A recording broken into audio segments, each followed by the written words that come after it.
launching the new gospel band in Bunga Gaba, King Wesley stressed the importance of establishing a common platform for gospel artists, a space they can call home, where they can gather, share ideas, and build collectively. To see that at least we get a gospel night here, beyond the band nights, we get one of those days, and the artists just come and showcase their talent and their giftings.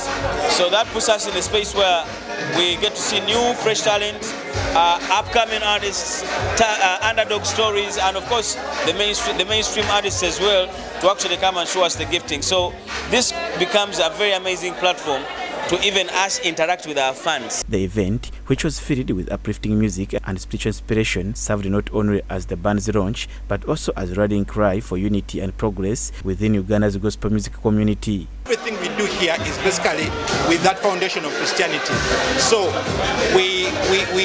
tonight we had what we call a gospel live band, and what we are doing with it is we are giving Christians a place where they can hang out, you get it? Where they can have a place where they can hang out with very good music, which is Christian based. We need to appreciate, as Christians, we need to appreciate that we have to use what we have, you get it? If you are an artist, this is your home. You can show up, and then we can discuss, and then you can come with your following, and then have a community here.